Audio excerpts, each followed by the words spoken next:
One of the things one of the ladies said is that her dad wanted to hug her, and she was like, Yeah. why are you She didn't hugging me? feel There was no emotional connection. Yes. And as I was listening, I was thinking, is this the plight of a lot of the younger generation with their dads? Moms in particular, there's a natural maternal instinct to want to overcompensate, where the dads may actually just pull back, not intentionally. And the Right. reason why I'm throwing it at Tokpe is because I feel hearing from another man saying if these things are not in place, there's a problem, will help. That's what I'm saying. How do, because I don't know, is it the men? Is there a problem with the way? Yeah, we have a problem. yeah. And I would stand instead for the man and say that there is a problem. Welcome back, everyone, to Family Meeting. I am so excited for this episode because last week we had, people of our generation, millennials, Gen Z. We were talking about the impact of inherited trauma or intergenerational trauma. And for the first time, at least my first time, I'm going to hear from people that are a bit older, people who are the age of my mom and my dad, what they went through and to get their perspective. So I'm so excited. We have two amazing guests here with us today. I'll allow you to introduce yourself, starting with Mr. Tokwe, please. My name is Tokwe Abulude. I am a counsellor, and my background's well, how many years? I've been a counsellor for approximately 12 years now. I'm a member of the British Association of Counsellors and Psychotherapists. I am also trauma-informed. And you will find out the rest as we go along. Amazing. Thank you. So I am Abi Oloyede. I describe myself as a transformational leader, a trauma-informed practitioner, and an entrepreneur. And the reason why I'm so passionate about the mind is because of my own personal struggle and battle with thought intrusion. You'll find out more as we go along. Amazing. And I'm Torera. I am your host for today. We're going to start with an icebreaker. So pick a number from 1 to 3. Any number. So are you going for me first? Yeah, no, I'm going for you. I'll go for you. We'll start with you. All right, then, number 3. Number 3. All right. Looking back to when you were raising children, what were the main pressures that you and your peers faced when navigating that? Wow. That's a heavy one for icebreaker. Yeah. Sorry. Oh my goodness. It's also quite an interesting one, to be fair. I think, it's quite interesting because Pastor Abi and I were sort of, same university, we're here in England, around about, give or take a year or two together. And we were getting married and having kids round about the same time. Yep. And one of the things that I found quite difficult was when it came to things like looking after our children. We had to figure it out. We were all like 20-something-year-olds. Yeah. Really, because, as you can imagine, we if you were back home, you would have aunties and you would have cousins true. that would be in the house. It was quite a challenge for us 30-something odd years ago. Right. And I'm guessing you also had kids when you were a bit younger as well than us. Hustling. Exactly. We're hustling. Yes. I was trying to find myself. I was very Yes. much engaged with ministry.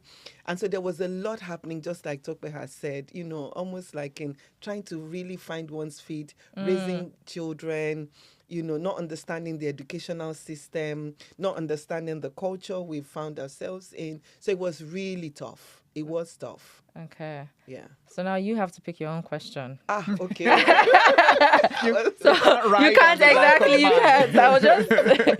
So between 1 and 2, please pick 1. 1. Oh, what's one punishment or rule you remember most clearly from your own parents? From my own parents, it will be what we call pick needle. That's I don't know word for pick needle is stoop down. Yeah. Right. Yes, and that is when I'm telling you, my dad was very generous and my mom, but it's when one has really overstepped the boundaries. Things like, don't go out. And then daddy's coming and he's seeing you at the end of the road and he's like, okay, you catch me when we get home. Things like that. Yeah. So that's one punishment I remember very clearly. Very stoop down, pick needle. And then my dad would use words like, your head looks like that of a gorodom, because he was in between. He wasn't a harsh dad. Right. You know, he would punish, but at the same time, almost like meeting punishment with a smile. So it wasn't, I wouldn't classify my parents as having abused me or being abusive or harsh. I wouldn't say that. Okay, so would you think that was the norm, or do you think you were lucky essentially for your I think I time? was lucky because I Okay. remember when I was in secondary school in particular, you know, some of my friends would come in with marks and all of us were like, what happened? And oh, well, I did this and that. My mom, she beat me and then she rubbed pepper into it. And we're like, Ah. really? Even me, I'm feeling the pain just hearing it. And then things like koboko. Koboko Oh, is yes, like of course. the hide skin rod, you know, almost like a hide skin belt. It's not a belt, but it's like it's when you say koboko. Really, I it's thought made Koboko from- was cane. I thought It it is was cane made yeah, from that's what. hide From skin. hide, yeah. Made from Cow hide. hide. Oh, so these are the OG. They know the real Koboko. Yeah. Now, Okay. if that koboko lands on your back, you will dance. In fact, when we reflect now, wow. that was abuse. The koboko, Yeah. but I was fortunate. Okay, that's amazing. While we're on that, you know what? I feel the need to explain what stoop down means. Okay, yeah, go on. What's- Literally, okay. you get on one. You're on one leg. Okay. You raise the other one, and you bend down with one finger on the floor. Wait, you on one leg, Yeah. you raise the put- other you one. raise the other one. Okay. And you bend down. And Okay. You cannot last 5 minutes. Ah. You will be shaking. Yeah. You know. And they'll how tell long you would you're you not have allowed to- to shake? Yeah. Ah. If you shake, you're in trouble. That's where the koboko can come in.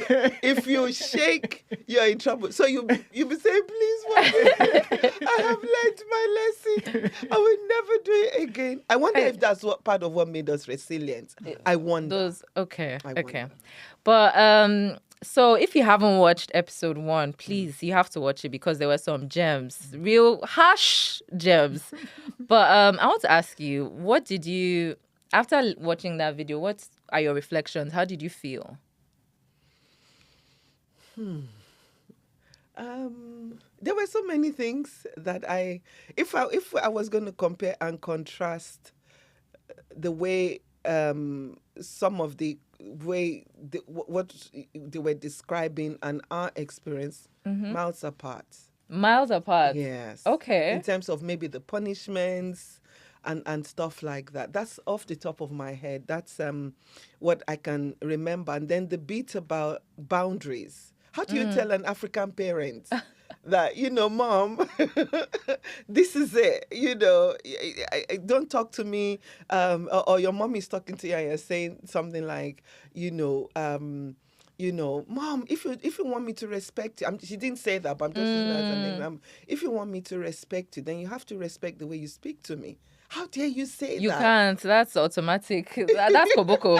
Koboko was the... Slap that will send you to heaven and back. So do you feel like because you said it was miles apart, but you also seem to understand and connect. So where are you on that spectrum? Is it like completely different or you understand? I understand.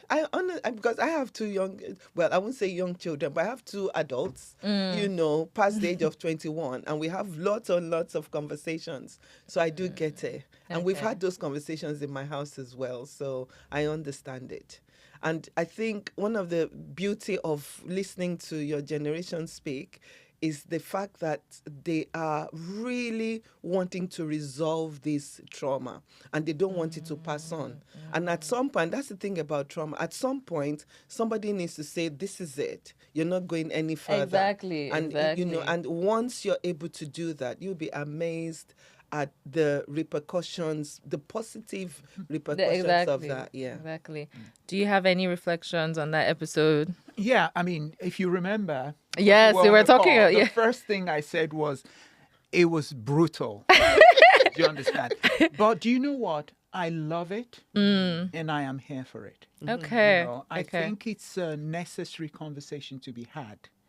I think there needs to be voices from both parts explaining their stance. You know. Okay. But also, it's also important to become aware that the younger generation's healing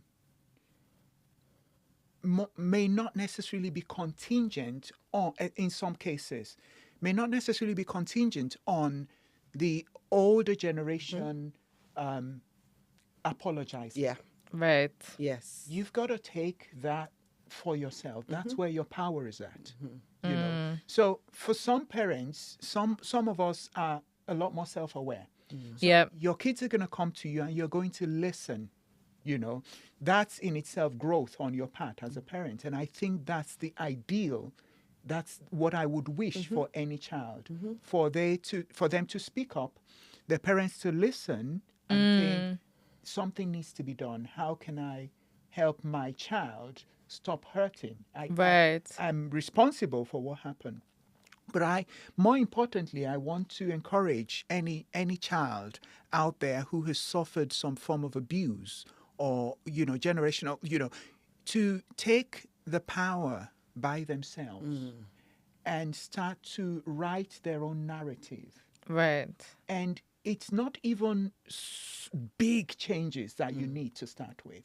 It's just minute things, you know. Start to create boundaries, you know, in your relationships, because it bleeds into every other aspect It does. of your life, you know. It does. Being able to say no, and not just being able to say no, but being able to say no and not feel the guilt that, you know, that African thing. Exactly. You know, it's Exactly. like confidently, you know, be able to go, no, I will not be doing that. Okay. But don't you find Yes. that because our children have been brought up in an environment where from school they learn to do critical thinking, they do psychology, O level, A levels in particular. So, and with social media, a lot of the younger generation are very much aware of the fact that, like some of them were saying, that something is missing. This is not Right. normal. Right. You Yeah. know, and so trying to figure out what is normal. And in the process of figuring out what is normal, I feel that in creating the boundaries that will help them to achieve that piece of inner peace and taking a grip of what's going on, I'm just thinking of their parents. How are they going to navigate that with our generation who were raised to be seen and not heard? Yes. But now you're in an Exactly. environment where you must be heard and be seen. That's how our children are raised. You know, and one of the things Dr. did say, which is very true, is that parents who do the work on themselves are usually open to helping their children to be seen and heard. But I can tell you, it is not a stroll in the park, even for me as a parent. Because I remember when my husband and I, you know, had the conversations, you know, maybe about a decade ago, that look, we need to. I was saying to my daughter today that I was telling her what we're going to be doing today, and she was saying, "Oh, Mom, some of my peers, you know, they can't even speak to their parents." Yes, You don't ever assume that what we've got, a lot of people my age haven't. Exactly. And I was saying to her that part of what helped me before I even knew what I was grappling with were a lot of the women conferences I was going to. Because Really? Oh yeah. Because some of the speakers, I will never forget this very popular, she's still very well known. I remember her saying that she decided to be the best mother that her children will ever have. And that when they walk away from home, she wants them to have memories of her being an intentional mother. And I have never forgotten that. Actually, now I feel like I won't forget that now that you said it. So that's part of what helped me. So I was, if I overdid it, I wouldn't let my children do housework. I wouldn't let them do, it was like, just, do your homework, go to bed. I was almost like wanting to create memories and stuff like that. And then with my training, when I began to grapple with my mind and began to understand what was going on, and I understood the growth mindset, it was like the icing on the cake for me. And I remember, I'm sure you can identify with this. I remember when myself and my husband decided, okay, we want to really, speak to the kids. My husband said to them one day, he said, kids, if you have any form of traumas, I want to hear it now. You're not going to leave this house and say to me, oh, of course, it wasn't dramatic. You're not going to say you had this trauma or that trauma. And the journey began. And oh my God. At what age did you do that? At what age did you start having those important conversations? In our late 40s. Okay. How old were they? They were They were not in their 20s yet. They were more like in so maybe about teens. To go to university. Yes. Okay. Yes. Okay. Yeah. And sometimes, but look, my husband and I were hands-on. I left my banking career to focus on my kids. I was a stay-at-home mom. I was there with them. And, of course, we were pastors. We would go to church. I didn't leave them willy-nilly with anybody. I only had 2 or 3 babysitters. If they couldn't make it, I wasn't going. At some point, I even left church during the week to focus on my children. So I was present. Right. When my kids began to discuss and describe their traumas, I was in pain myself because I'm thinking, look at these kids that I even was. You were bending over backwards. I'm telling you, but, and it's really interesting you say that, because you see, trauma is not what happened. Trauma how is you received your it. interpretation of what happened. So you would find 2 people, same household, same experiences, go through the same thing to the, one will be traumatized and the other will not. Right. So, how their own makeup responds to what happened is what the trauma is. Yes. Right. So, and that is why it's important to have the conversation. Communication. Communication. Right. Self-awareness. Yes. Are there things you're beginning to notice with your child? Things like, what do you call this? Pleasing, when people pleasing. People pleasing. Yes. You understand? Yes. Too much apology. Everything. Yeah. I pick that up even when I'm dealing with clients. If everything is an apology, do you understand? I would say, what are you? Explore that. What is that about? What's going on? When did this start? How far back do we need to be looking? And those are, small indications of childhood trauma or trauma in their past, stuff like that. So. Okay, so we're moving now. We're gonna dive really deep into this, in episode 3, where we talk about how do we actually improve communication, healing. Even as you said, even speaking to certain parents, you're lucky to have this household, but for a lot of people, it's scary to even say certain things to your parents. And also, how do you get comfortable with conflict in the house? Because you almost need to be to stand your ground and assert your boundaries. Honestly, I must say it was not a stroll in the park. There were days we would have the conversation and I would be literally biting my tongue. I'm serious, because your generation... We talk too much. We're loud. You have to label it. Yeah. And you will do your research. Yeah. And you know what? I wish any parent who listens to this broadcast, I would say, listen to your children. Yes. They've done the work for you. Yeah. Honestly. Honesty. They know the name. They know. They know. My daughter would send me things to read. She would say, "Mom, have you considered that a lot of Africans have ADHD and autism?" I had to speak to my supervisor. I said, "We have ADHD and autism." She said, "Everybody has a spectrum." I thought, okay, so I'm at peace now. Okay. It was my daughter who told me. Yeah. And so any parent should listen to their kids. And the more I speak to the younger generation, the more I realize that they are doing a lot of work and parents are missing out. The problem sometimes is the way you tell us what Okay, you're fair going enough. through. Yes. You know, you can be so cutting, so unemotional, very factual, you know. That's interesting to hear, because if I'm putting myself in your shoes, you're thinking, oh, I've done all this for you, I've done all this work. Yeah. And then we're still complaining almost. But for us, we're trying. You're not even We've read all these complaining. books. It's the way you're saying it. The way we're saying it. It is the way you're saying it. When I trained to not- be a school governor, we were taught to be critical friends. Right. When you are talking, you're not critical friends. It's almost like you've come for the juggler. And it may be because of We have the our pain. pain. Yes, I was going to that you're say. carrying. Okay, so let's talk about specific themes that came up in that first episode. Okay, yeah, go on. So one was really about like intimacy and how that showed up in, especially in like African communities. So they mentioned, a few of them mentioned, you know, they didn't even get like an I love you, or, you know, they might see their dad, they will run away, like they can't stay in the living room when they're eating, all these kind of things. I guess what was love, how was love shown for you when you were a child? I you know, want to start on that because it's really interesting. You know, I feel like from a cultural perspective, it's not often that you find some fathers were like that. I had an uncle who would always say I love you and cuddle and stuff like yes. Wow, Yeah.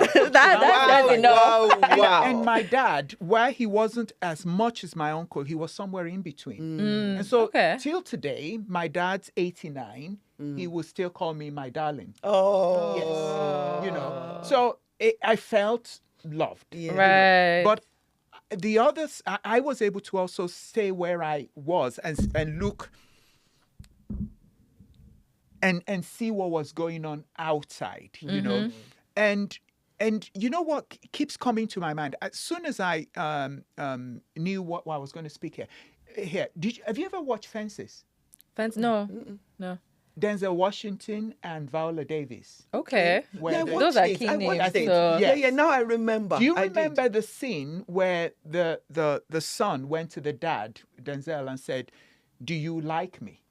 There was a I speech. remember the It was way yes. in that the already house. sounds powerful. Like, Yeah, do he you was even ve- like yes. me? Yeah. He was very, and you can imagine the. I mean, what he was saying was, I don't have to like you. You know. Well, I don't agree with that speech, by the way. Okay.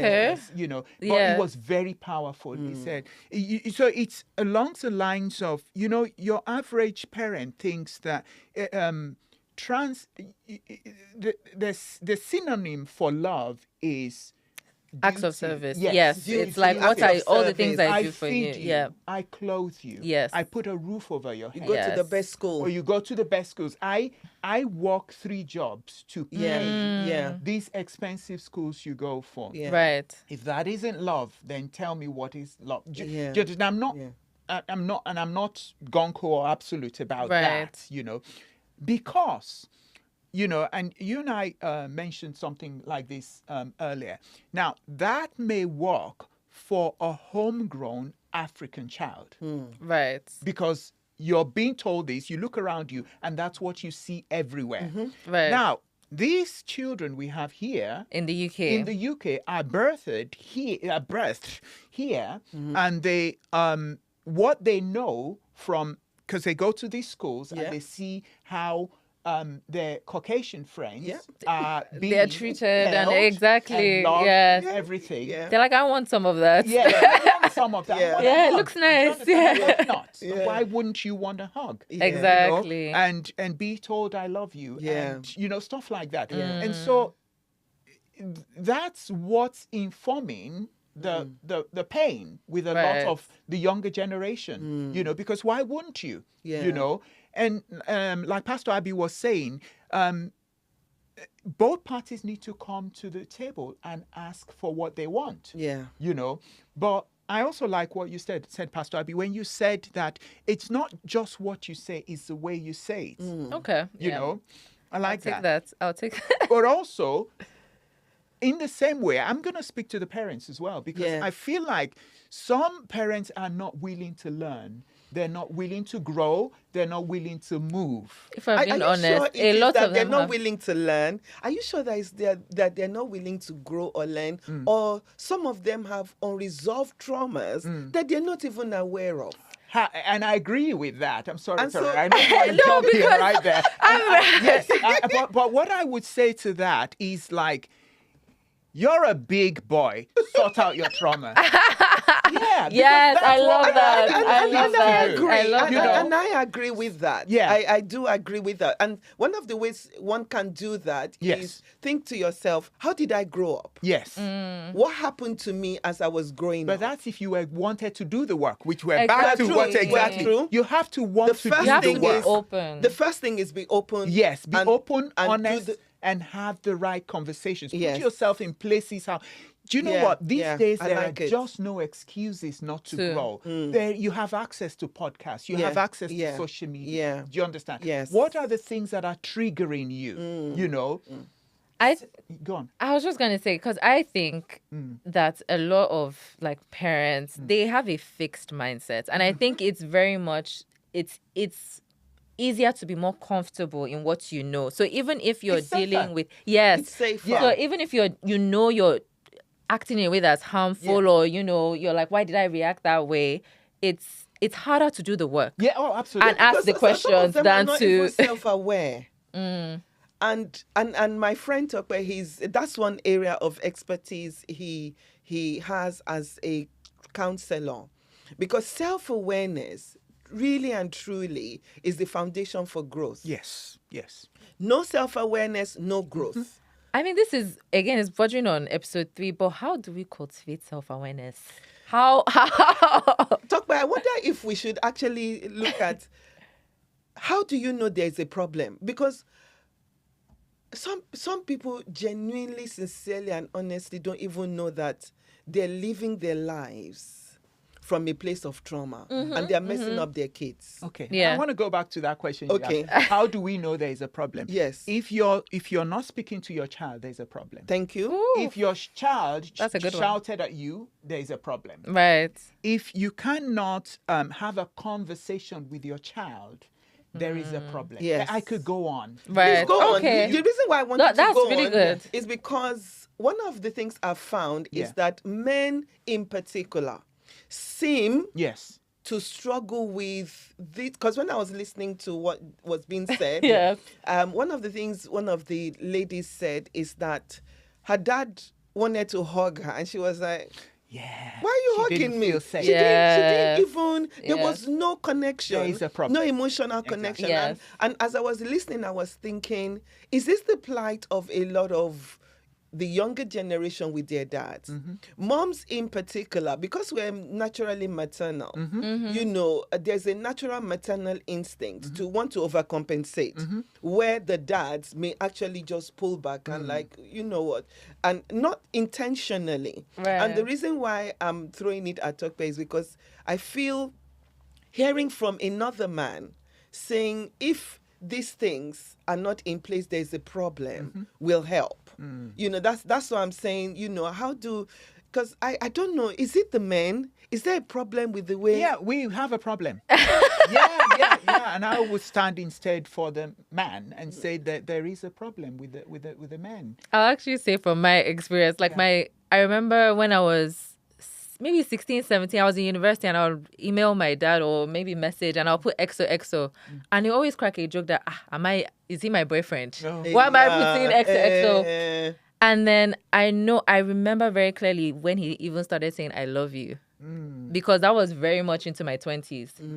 And it wasn't said before. So it's definitely something that's prominent. But that's growth for him, though. Yes, Really. yes, Something yes, happened. yes. Do you understand? And sometimes, your average man who just wants to be a dad will Yeah. suddenly notice the distance. Yeah. Oh, I see. And when you notice the distance, then you start to do those things, which would have been really nice if you were done when you were 8 and 10 and 12, So I think at whatever point, and it's really interesting. You said you would write XOXO and he would laugh, but the conversation stopped there. Yeah, It could have continued. Yeah. that's true. That's true. It could have continued. Yes. And maybe an explanation of why that was going on, or challenge him and go like, does that make you feel uncomfortable? Exactly. Why are you saying that? Yes. Am I your Does that- boyfriend? Yes. The only boyfriend, Because- girlfriend? Exactly. Yes. That's what I It thought, makes but I you didn't. feel. You understand, and you put it on them. How does that make you feel? Okay. Interesting. So being more comfortable to ask questions back, Yes. right? Definitely. Okay. Yeah, your generation loves asking questions. Yeah. Even my daughter will say, "Mom, just ask. Don't dance around." Yes. Just Just said it, hit yeah, it. What's okay. interesting about our generation, we do not speak to the It thing. was raised in the podcast as Yeah. well. Yes. We do not speak to the thing. That's Yeah. the thing. Actually. we We will dance go around and the expect thing. it to be mind readers. Yes. So tying in with that is essentially what we found and what was raised in the episode as well is that instead of we have an issue Yeah. and we need help with the issue, instead of dealing with the issue, we're told it is well or go and pray or, and faith has been a stronghold for a lot of us. But I almost feel like for our parents' generation, it was a lot more. Maybe you could explain what role it played in terms of navigating hardships and all the difficulties, because for us, we're struggling to understand why everything is As well. pray. My sister, for example, I remember when she had her child and she was navigating like, oh, they're ill, they have a cough. She couldn't tell my mom because she knew that immediately it's like, let's go and pray. Meanwhile, she just needed a remedy. She needed a dog, like, oh, how do you do this? How do you do that? Like practical skills. So talk to us. It's an interesting one because you can't give what you don't have. And one of the things you realize is that faith played a major role in the lives of our parents. My mom is 85 now. And I remember, we used to have all these guys come and pray. And so when I started becoming more aware and I began to do my mind work, and I would call her and ask her questions. And and she would say to me, when she would have a bad thought, when she would wake up with a nightmare, when she would have a bad dream, her go-to, what she knew was to go to the prophet. He would pray over her, and that would give her a sense of hope. Right. And so she lived her life from the place of the prophet. Right. And so that may explain why you find that a particular generation, maybe some of my colleagues and friends as well, may lean more towards the prophet, the church, the pastor, and also you find that the Bible does speak about healing. For instance, when I was grappling with intrusive thoughts, I didn't even know what it was. There wasn't internet, there was nothing. But when I was in fellowship, there was a book, Right and Wrong Thinking, and it just made sense to me to read it. Right. And reading it, I found Philippians 4 chapter 8. And I memorized it and crammed it. And when I would have that mind attack and I couldn't talk to anybody because I didn't know what to do or how to do, I was in my early 20s, just giving my life to Christ. And I was having these merciless, intrusive thoughts. I used the scriptures and it completely settled my mind. In fact, the first time I experienced inner peace was just memorizing and confessing Philippians chapter 4 verse 8. When I was using that, I would put my hands in my ears and I would recite it about 100 times, 200 times. This is me on my own. Right. Because we were taught meditation, the act and the art of meditation, I used that and my mind was calm. So much so that I'll be thinking, what was it that I was afraid of? Then it will come back again and so Philippians 4:8 was my go-to. So my first experience was of faith. being Right. healed. It was when I started being trained, when I did my CBT, out of just wanting to understand, the way the mind works. And also, I was preparing to speak at a women's meeting.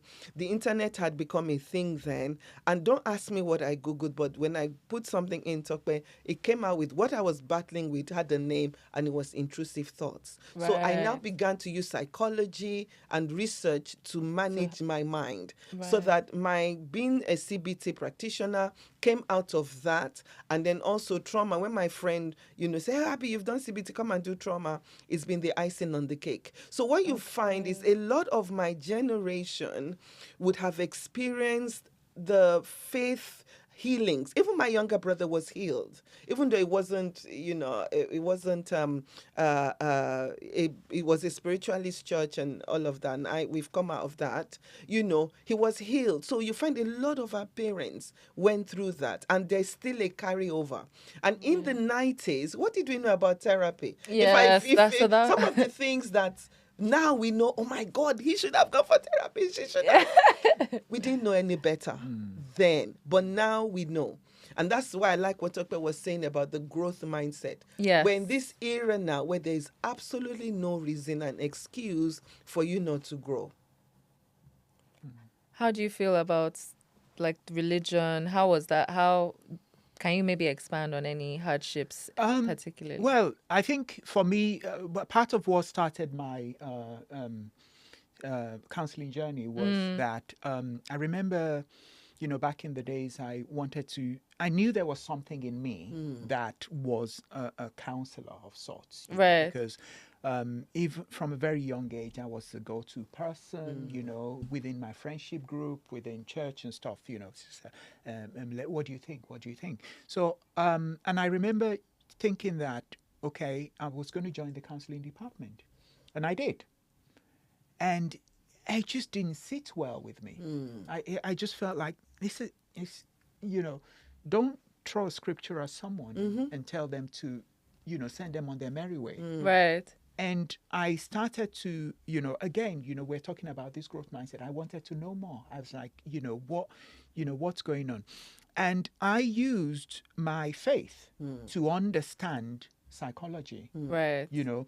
I mean, the Bible tells me that, we are spirit, soul, and body, which already breaks it down for me. Yes. So like Pastor Abby was saying, when you're struggling from a spiritual perspective, you go to your pastor, you pray, you read the word, or you fast. If it's spiritual. Spiritual.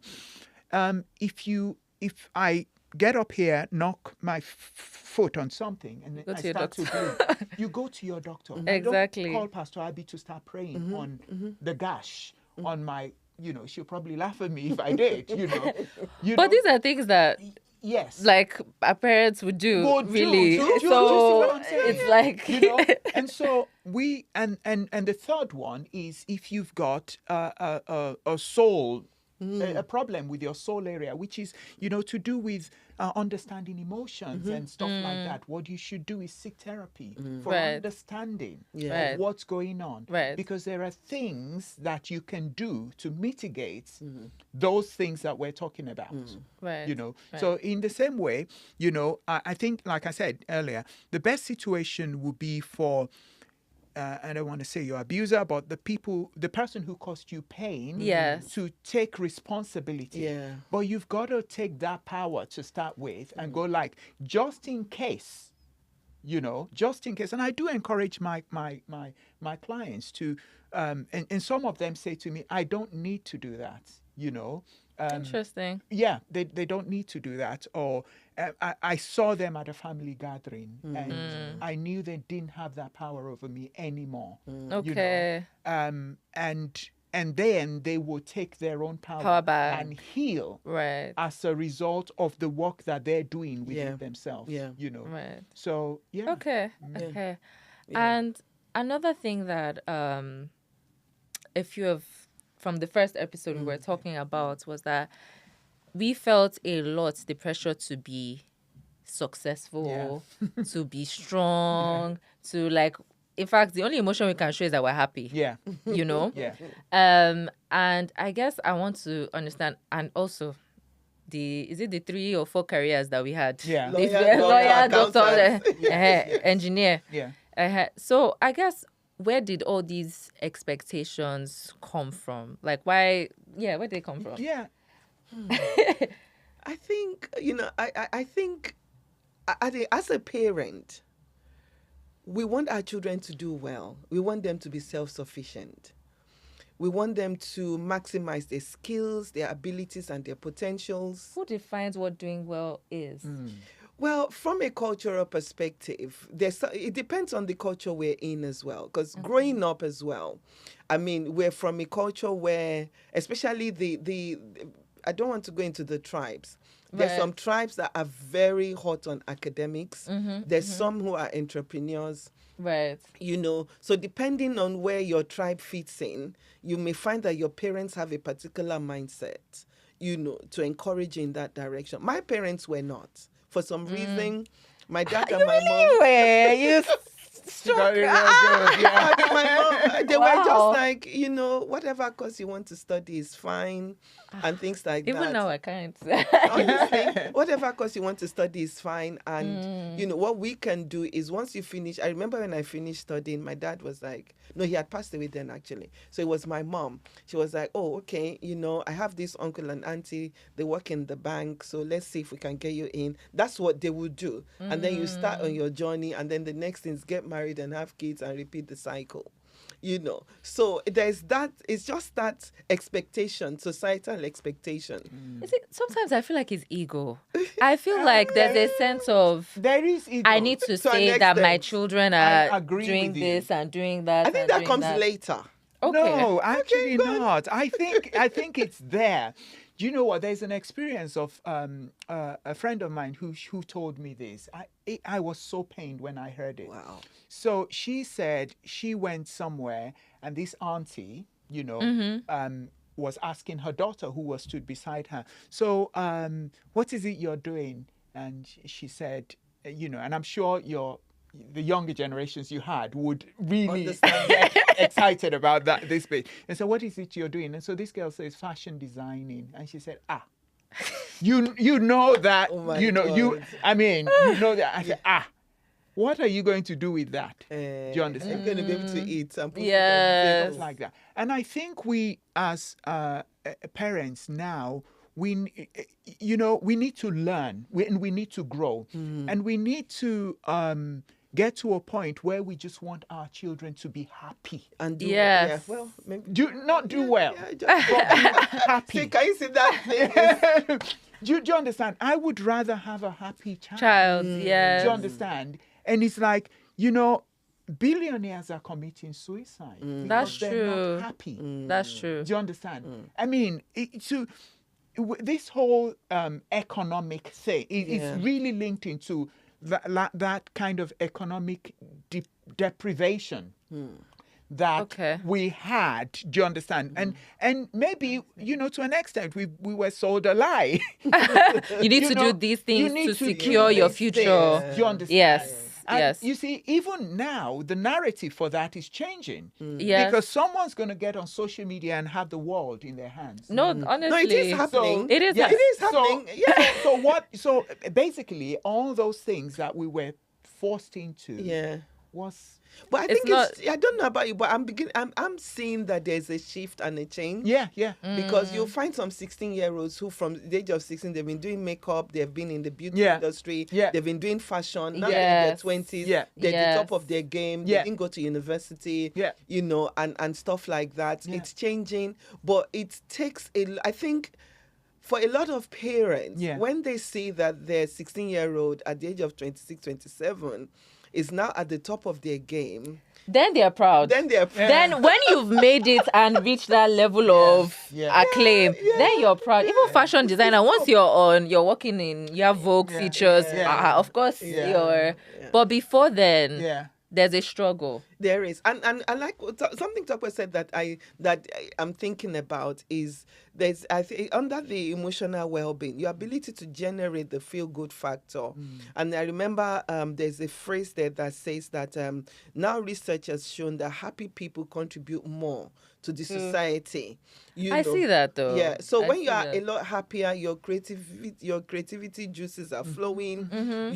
You have clarity of thought. You know, mom and dad are not putting pressure on you. You have the ability to experiment, and then out of the goodness and the happy out of a happy place, you're likely to make good choices. Right. So there's that, but it would take a major mind shift for a lot of. I mean, I Parents. remember somebody saying to me, I've spent all this money on on school. She wants to become a veterinary doctor. I've told her she She has can to still be successful. No, she said after that she has to become a surgeon. We laughed and laughed and laughed. Veterinary doctors But are amazing. exactly, Like, exactly. that's a solid She profession. was like, I can't spend all this money, and she becomes a veterinary doctor. That's really She has sad. to. I've told her So- she has to become a surgeon, and we laughed about it, and I'm thinking, oh my goodness. Well, that a an typical ele- example is what I do. I've got a master's degree in architecture, and I pivoted the skills I have there, and I inflate balloons. That's Go true. figure. Hey, you're a celebrity. Exactly. balloon Let his other score. It's just really Yeah, I agree. pushing for excellence Yeah. with whatever it is you do. Yes. Whether you want to be a nail technician, do you understand? Yes. I'm more gung-ho about a happy yes. person. I believe you. You know, I agree. You I can be agree. happy, and Yeah, that's yeah, yeah. more important. Yeah, it's a complete mindset and it's a complete mind overhaul.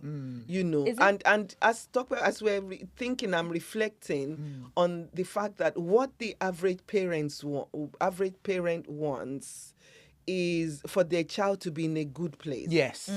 But the Yes. interpretation of that and how we explain Yes, it is, Pastor Abby. Yes. Does that tie in more with the fixed mindset and growth mindset we were talking about, where it's like we need to be more open about what success looks like and how it can come now in our generation? It no longer has to be these 4 career professions. yeah. You can literally be a wide range of things. Yeah. So And you see, the be thing- successful and be excellent and be well and have a comfortable life. So, Torara, what I think is important as parents that we teach our children is work ethics. Discipline, that's a huge thing Yes. for me as well. Work Like, ethics, yes. consistency. okay. Show up Every every day. time. Okay. Bring your best to the table with whatever it is you're doing. You can, and that like you were saying, this is what I ended up doing. But I show up and I work hard. And I put Exactly. the Yeah. time Regardless. in Yeah. and You stuff have like to, that. yeah. That's how you succeed with Yes. whatever it is you're Yeah. doing. Yeah. Consistency and showing up, Yeah. and really, really does go a very long Yeah. way. And also communication. Yeah. Oh, 100%. And even when I was listening to the everything. first episode, I was thinking communication is so important. Self-awareness and the way we communicate. Because if a child is communicating like mom and dad, or mom or dad, I'm confused. I don't know what I'm doing. I just, but I'm doing this degree program, or I'm doing this apprenticeship, or I want to do apprenticeship, or I want to do this.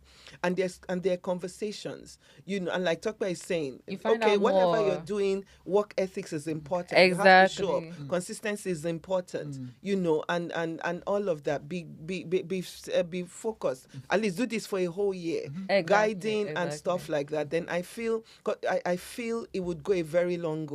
Because I think for me, years ago, I realized that because of the environment we're in Europe, you find that a lot of our children have so many alternatives. Yeah, They so have many. so many many. alternatives. And because there's so many alternatives, it's almost like we have to be very flexible to guide them and to walk alongside them and not force them to follow the path that we think is the right path. one. Yeah. In a sense, living your dreams. through That's your what- children. That exactly. in itself is traumatic. It is. Exactly, It is. exactly. It is. It is. I wanted to move on to the next topic, but I guess, is there a sense of like, I've poured so much into you, you have to be this thing that I've imagined you to be? Is there any sense of that? Or For some people, yes, because working 3 jobs, sending your children to a private school,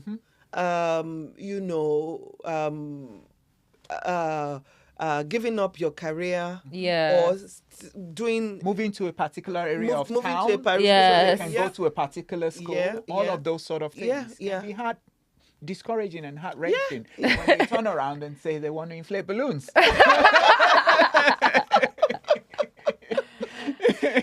How did you convince your dad that you studied architecture and you decided to I'm trying to He inflates remember. balloons for Harrods, though. Let's And Harvey see. Nichols. And Harvey Nichols. This is not. So, how did I convince I didn't have to. I was already here. Oh, yeah, that's true, I actually. was already here. Yeah, so it was easy But to do. it was, and my dad is a little bit, is more laid back than your average person. Okay. And like I said, I think what was important for him, us growing up, was work ethics. Show up, give your best, and stuff like that. Right. Show up on time, Right. which you saw. That was, yeah. I mean, I was even saying to Tori earlier that in itself, I was almost traumatized by him passing that down to me because time then became a thing for me, So everyone in a relationship with me, if you don't turn up to an appointment on time, you will. You will hear it. You would hear, because to a point where when I started to my therapy journey, I had to simmer down and just go like, okay, what's going on here? And I was able to find the link to my dad, and he was gung-ho about you being on time with everything. So again, we were speaking earlier about something would happen to 2 different people, and it would traumatize one person, And the other person is fine. Yes.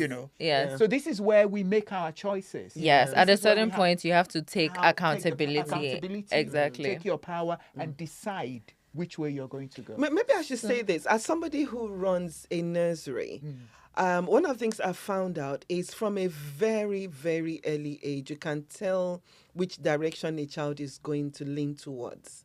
And it's always good to develop whatever it is that your child is leaning towards than to force Right. your own agenda. I just On thought to them. mention that, especially for parents who may be watching. Yeah. That's true. Because what you find is, so under the EYFS, we have 7 key areas, literacy and all that, and all that, numeracy and all. And sometimes you find that when you have these 7 stations, a child comes in first thing in the morning, takes off his stuff, does the routine, and heads straight to the reading corner. And it means That's who they are. that child loves reading. Right. So as a parent, just develop Nurture that. it. Nurture it. Exactly. Some children go to the construction corner, and I'm telling you, they can stay there for hours. Some to the cooking corner. So I always say to parents, whichever, because every child has a purpose. And there's an agenda, we have skills and abilities. And so watch your child very Study closely. them. Yeah. Study them, engage with their studies, their teachers. So you have an idea which direction your child is going, and help to develop that. You see, we didn't have We didn't. that We didn't. Yes. growing up. We didn't. And so the same thing that was passed down to my generation, Yeah. as far as lawyer, doctor, accountant. You passed it on engineer. to us. Yes, we were then. Yeah. Yes. And unless that parent was well adjusted from the perspective where they start to make different choices because of information that's coming, because that's the whole, you have to either seek information, place yourself in places where you can get this information, then you can start to make those changes, and then you break that trauma, Cycle, that yeah. cycle of trauma. And Yes. that's what we're talking about. Exactly. Is how do we break this cycle of trauma? So if you're, but at the same time, if that parent's not going to do that, then you need to free yourself from that. I was actually just going to say that Yeah. It's almost like if as a child, or you get to a point where you're 16, 17, and you're picking up a different frequency from within. You have to.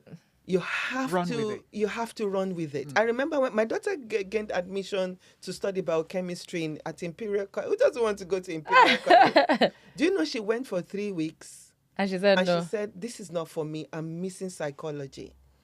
She stayed at home I for a love whole that. year. Wow.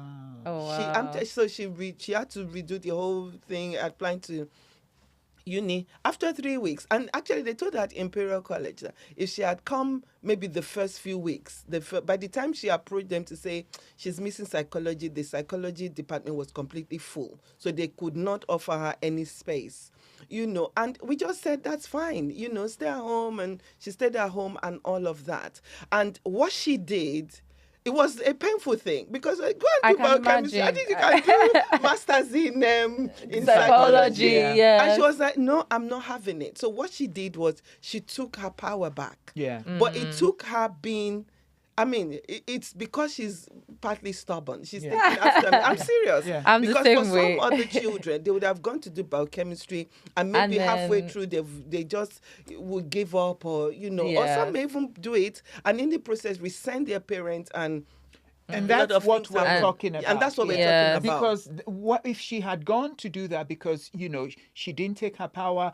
And that you would had have scarred forced the her, That relationship. would have scarred Yeah. Because she would hold it against Yeah. you. Because you forced her to do it. Yeah. And there are Yes. so many people I see in therapy Oh, definitely, today yeah. that are blaming their children's they're blaming Parents. their Parents. for For decisions. what decisions they make for the wives they married. Mm. Yes. Even up to that. Yes.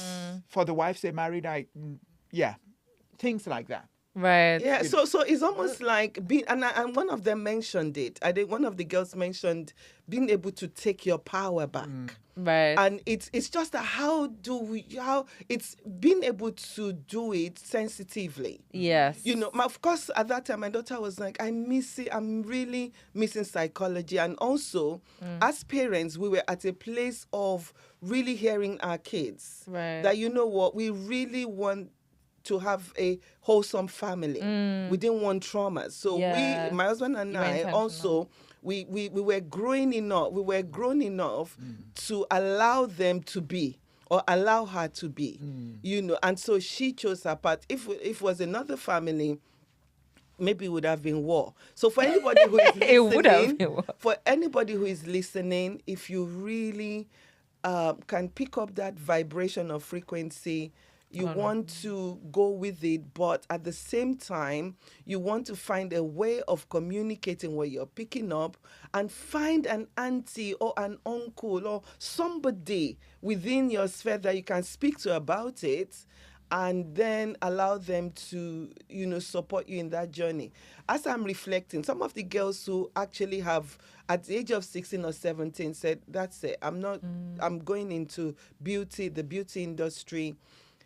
Every one of them had issues with their parents, but they made their that foot decision. down. But they were the Okay. lucky ones, because today they're doing so well well. within the industry. Yeah. Okay, so we'll look more into, I guess, finding our power in the later episode. But one thing I really want to touch on today is, and I'll start with you, Okay. because it's about beauty and beauty standards and colorism and our natural hair. Oh, I've got something to say about colorism. When you Let him go there. So we'll start with you, but then we'll go back. Okay. Because a lot of us, so me, for example, I'll use myself, like, I was told a lot, not even my parents, like, just random people as well, don't stay in the sun too much, see, you're getting darker, when I would just be playing around and everything. With my natural hair as well, when I first started growing my natural hair, it was a whole thing. Like, I just had to stand my ground, exactly. So I want to say that there are obviously colonial legacies from this, but I want you to explain to us what happened and why beauty standards are not favoring us, like, from our own parents, from our own family members. Why are they the ones telling us that narrative? That's a very interesting one, because I grew up in Africa. And there wasn't an issue with natural hair. There wasn't, of course, there were people who would bleach their skin and all that, but it was not an issue for me as a person because of my upbringing. Wasn't there colorism in Nigeria very much? Like bleaching was a huge thing. I know, that's why I was saying that for some people they were bleaching and all that. And of course, yes, I mean, maybe it wasn't something I battled with. Okay. But as I reflect, of course, there's the lighter you are, the better. But then after a while, it became the lighter you are, then you will need deliverance because you're likely to be, oh yeah. I haven't heard that before. Why? Yeah. Water spirits, eh? Oh yeah, I used to hear that. If you're light in complexion, there's the element of water spirit. They'll say I'm from Port Harcourt or and things water, and things like that. So there's always been this thing about being light skinned, and the funniest thing is even those who are what did they say we shouldn't say mixed race? Is it mixed race we shouldn't say? You can say mixed Is it race. caste? Mixed race. You can't I know say- half caste. Yeah. You can't Yes, say half half caste. Okay. Yes. But you find that even those who are mixed will tell you that they're neither black nor white, and they struggle as well. Meanwhile, those who are really dark are thinking, "Oh my God, she's got lovely skin," But this is them. This is their own personal journey. But then you find the men gravitating towards the light skinned girls, and it's something that even I see, especially here, in the West. You see that a lot of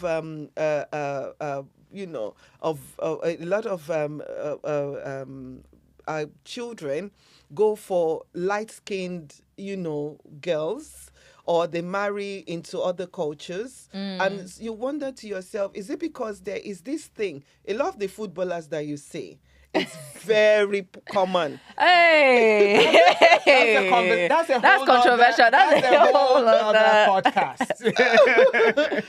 So this colorism thing is Yeah. massive.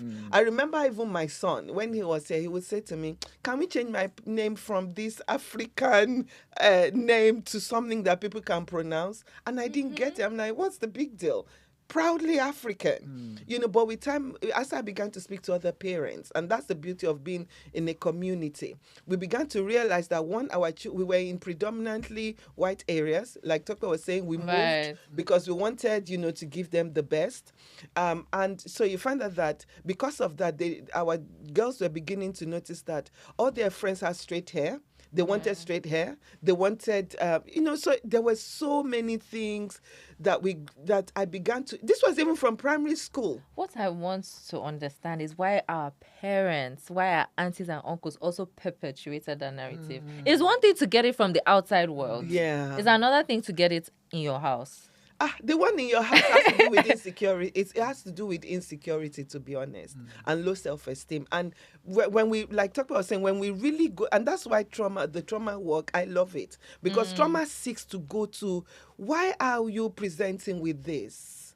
And you may find that it has to do with what you've been exposed to, even at home. Right. Growing up, this is what aunties and uncles have been doing. Auntie is bleaching, daddy is bleaching. There's some cultures where the men, that one I can't even get my head around, but there's some cultures where even the men bleach, and stuff like that. And you're thinking, why would you do that? Aren't you good enough? But if you really were to go to the bottom of it, it could be many things. It could be a trauma response to abuse. It could be trauma response to certain mindsets. It could be anything. It could be words that were spoken, So what you find is everybody, which is why, and I love what one of the girls or one of the guy was saying that, I call them keyboard warriors. They will say something, but behind the scene is something else. Yes.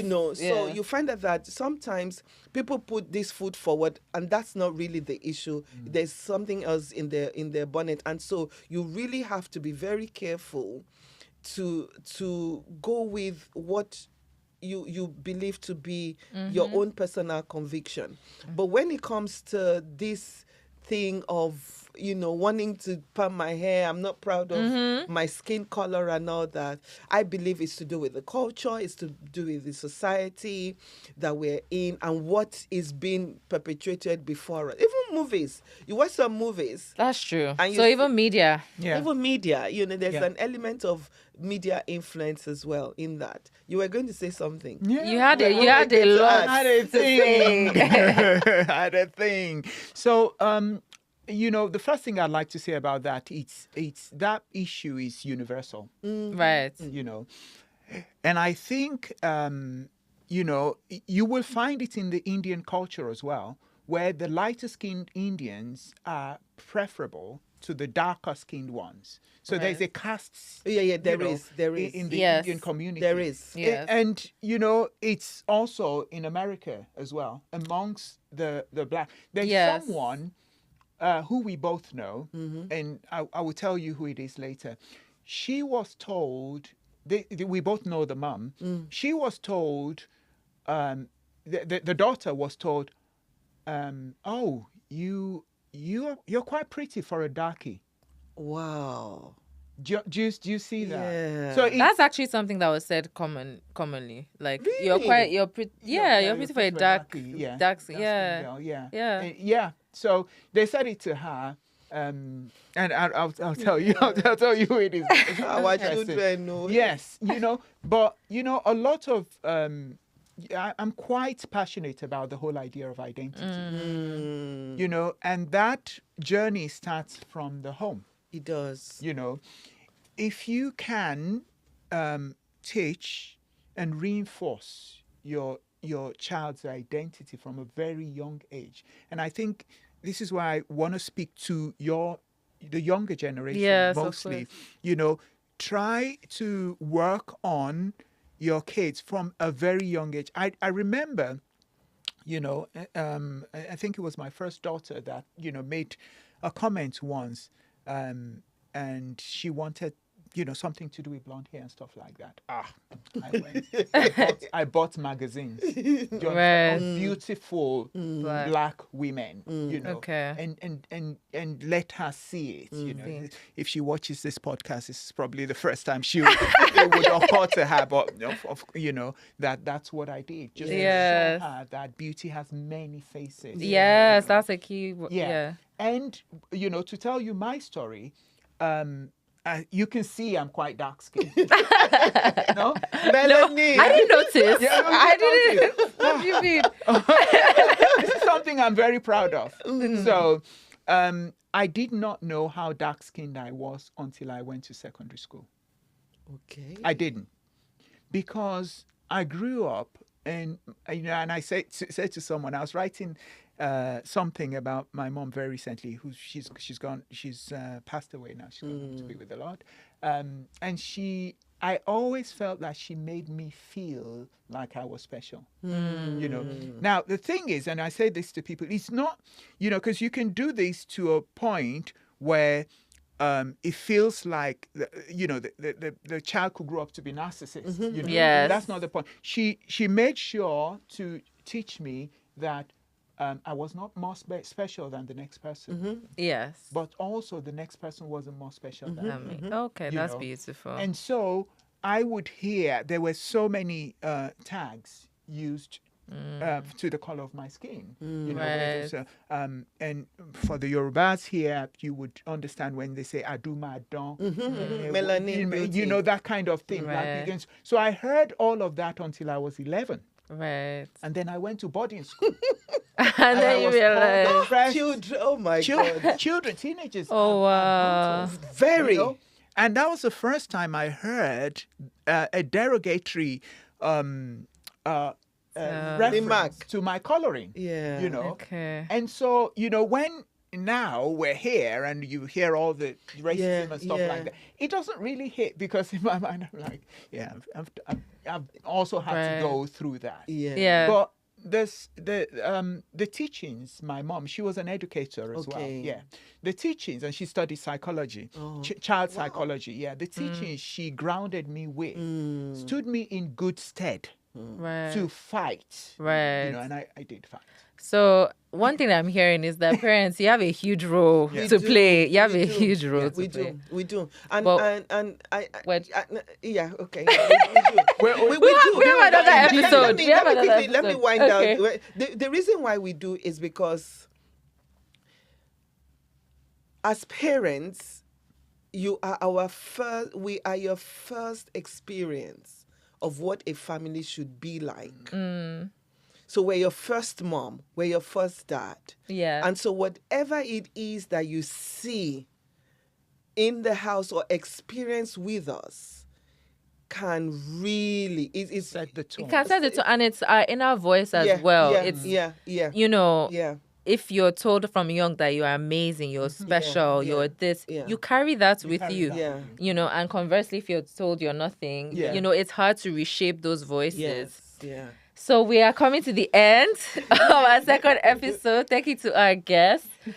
Before we go, just one quick word of advice, maybe to people of your generation about, you know, rewriting the parenting scripts.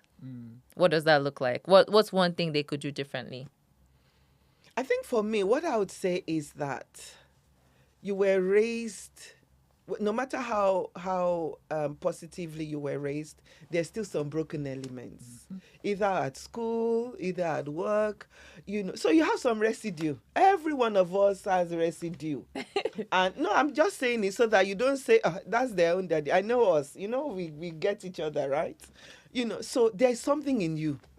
So please, you have to work on it. And if you have children, sit with your kids and let them analyze you. Because they already have analyzed you. But be drinking cold water as they're speaking. So you can grow. Thank you. Yeah, I think for me, it's about, I think one subject that's quite passionate for me, apart from trauma, is attachment. You know, understand your attachment. And see what attachment wounds you have, and do the work to heal. And that way you don't bleed out or keep bleeding out to your kids. I'm very also passionate about the reparative relationship. I think it can be repaired. You have to eat some humble pie. Lots of humble pie. But at least start with a bite of humble pie. Yeah. And let's see where that goes. Yeah. One thing I'll actually take is something that Pastor Abby said. And she said that you should also be careful in how you communicate these things to your parents or the older generation. And us, we know when we're pained, we want to talk, our mouth is sharp, all these things. But remember that there's a human being with their own experiences on the other end. You know, they're your parents, but they're also a human being. So I'm carrying that with me. Thank you. Thank you to both our guests. And see you in the next episode. Thank you very much.